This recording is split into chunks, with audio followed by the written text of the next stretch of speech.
Iya, banyak pertanyaan yang masuk ke pendamping PKH terkait dengan bantuan PKH tahap 4, kenapa jumlah nominalnya itu tidak sesuai. Ya, ada beberapa penyebab yang bisa menyebabkan bantuannya Bapak Ibu semuanya nominalnya tidak sesuai. Silakan simak video ini dari awal sampai akhir.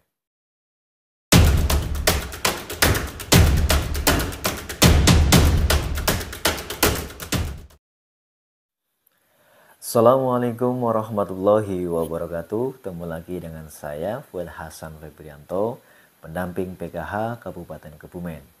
Baik, gimana kabarnya Bapak Ibu semuanya, KPM PKH, KPM BPNT, ya, pendamping PKH dan sahabat sosial semuanya di seluruh Indonesia. Semoga selalu dalam keadaan sehat ya. Amin.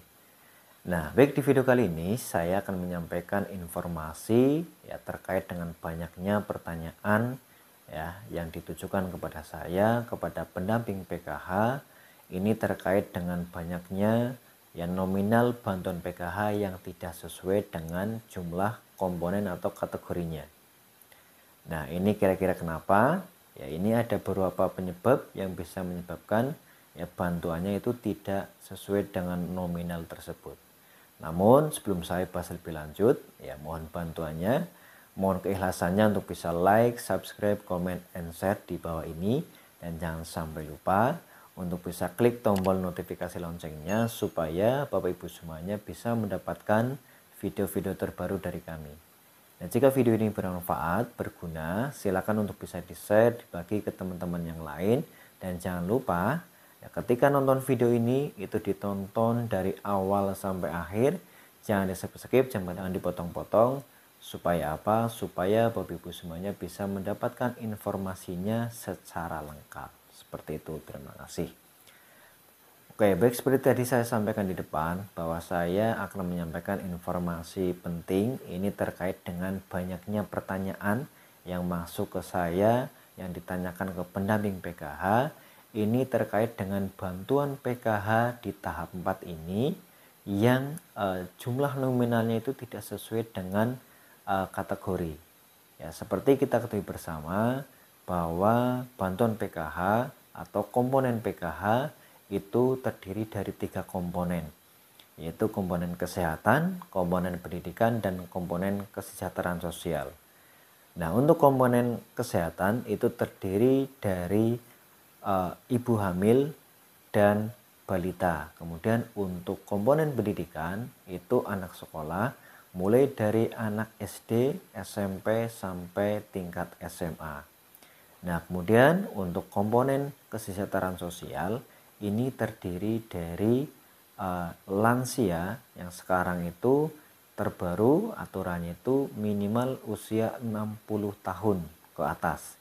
Kemudian disabilitas berat. Nah, kemudian terkait dengan besaran bantuannya, ya ini masih sama aturannya seperti dulu.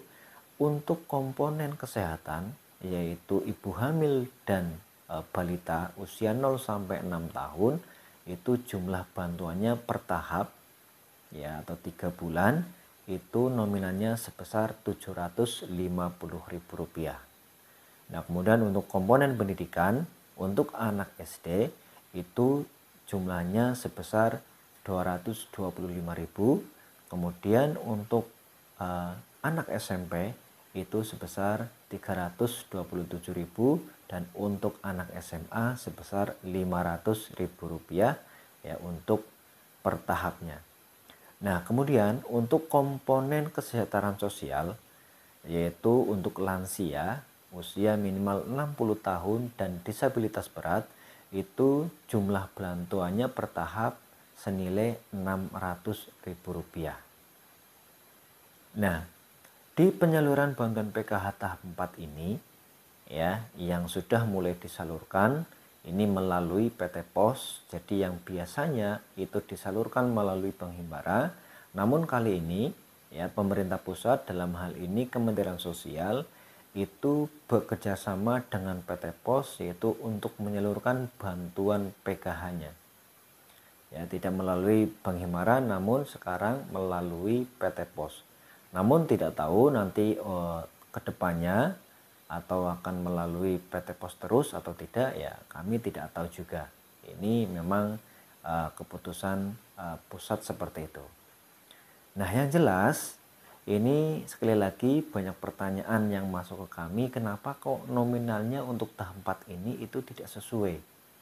Ya misalkan saya contohkan, yang biasanya misalkan mendapatkan bantuan 2 juta misalkan, ini di tahap 4 itu kok dapatnya hanya 1 juta atau misalkan dapatnya hanya 500.000 rupiah.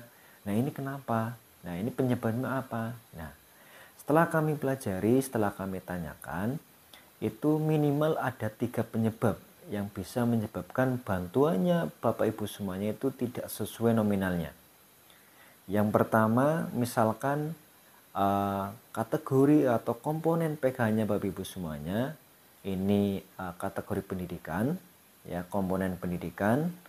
Ini salah satu data dari kategori pendidikan Bapak Ibu semuanya itu belum sesuai dengan data di Dapodik atau belum sinkron datanya dengan data Dapodik. Seperti kita ketahui bersama ya bahwa sekolah itu ada namanya Dapodik. Ini untuk sekolah negeri. Kemudian untuk yang madrasah atau dari Kementerian Agama itu namanya EMIS. Jadi data siswa itu akan masuk di data Dapodik atau data EMIS. Jadi misalkan datanya anaknya Bapak Ibu semuanya itu belum sinkron atau belum update atau belum lengkap di datanya Dapodik atau EMIS, itu bisa saja menyebabkan bantuannya itu tidak masuk. Seperti itu. Ya, itu yang pertama. Kemudian yang kedua, ini terkait dengan datanya Bapak Ibu semuanya atau datanya anggotanya Bapak Ibu semuanya itu belum sinkron atau belum padan dengan data di Dukcapil. Ya, ini penyebabnya bisa jadi karena memang datanya anggotanya Bapak Ibu semuanya itu belum masuk di Capil. Ya, jadi antara data di SITJ-NJ online yang dimiliki oleh operator desa datanya itu belum sinkron dengan data di Capil. Nah, ini juga bisa menyebabkan bantuannya Bapak Ibu semuanya itu nominalnya tidak sesuai. Jadi seharusnya yang masuk di Capil ya di SITJ-NJ online itu misalkan anak SD sama anak SMA itu baru yang di Capil itu masuknya yang anak SD misalkan. Jadi seharusnya dapatnya 225 ditambah 500.000 rupiah itu totalnya kan 725. Nah, sedangkan yang masuk itu hanya anak usia SD, itu bantuannya yang masuk hanya 225. Itu juga bisa seperti itu karena data di Capil itu belum sinkron dengan data kita. Kemudian yang ketiga, penyebab yang ketiga itu bisa disebabkan karena adanya perubahan data di data kependudukan kita. Jadi misalkan tanggal lahir kita atau nik kita atau nama kita itu tidak sama ya antara misalkan akte atau buku nikah dan lain-lain. Ini juga bisa menyebabkan bantuan kita itu tidak masuk atau tidak sesuai. Ya misalkan ada perubahan data tanggal lahir ya anak kita yang masih sekolah. Ya, itu kebetulan anak SD gitu kan dibetulkan di kakaknya kayak gitu. Kemudian di kakaknya itu dibetulkan tanggal lahirnya, ini juga bisa menyebabkan bantuan untuk anak SD itu tidak masuk. Seperti itu. Ya, ini untuk bisa masuk itu memang butuh proses ya di pusat dan ini tidak bisa cepat ya prosesnya. Jadi butuh waktu untuk sampai nantinya datanya sinkron antara data di SITJ-NJ online itu dengan data di Capil. Seperti itu. Nah, ini juga perlu diperhatikan ya, perlu diketahui oleh para KPM PKH di seluruh Indonesia. Jadi terkait dengan nominal-nominal bantuan PKH yang tidak sesuai ya sekarang antara misalkan bantuan PKH tahap 3 dengan bantuan PKH tahap 4 itu tidak sesuai, ya bisa jadi karena 3 penyebab itu minimal. Namun saya yakin masih banyak penyebab-penyebab yang lain yang mungkin belum kami ketahui ya penyebabnya seperti itu. Oke, jadi memang kami sambil mencari informasi terkait dengan penyebab nominal bantuan PKH yang tidak sesuai, kami masih bertanya ke kabupaten, ke pusat, apa sih kira-kira penyebab utama dari bantuan PKH tahap 4 ini yang nominalnya itu tidak sesuai. Oke, mungkin itu yang bisa saya sampaikan terkait dengan bantuan PKH yang nominalnya tidak sesuai. Mudah-mudahan informasi yang saya sampaikan itu bisa bermanfaat, bisa berguna, paling tidak ada sedikit jawaban yang bisa melegakan Bapak Ibu semuanya. Dan semuanya itu bisa teratasi nantinya ketika datanya Bapak Ibu semuanya misalkan di Dapodik itu sudah sesuai, di Capil itu sudah sesuai, nanti pasti jumlah bantuannya atau nominalnya itu bisa sesuai kembali, sesuai dengan jumlah kategori yang Bapak Ibu miliki. Itu saja yang bisa saya sampaikan. Tetap semangat, semoga kita selalu disehatkan. Dan wassalamualaikum warahmatullahi wabarakatuh.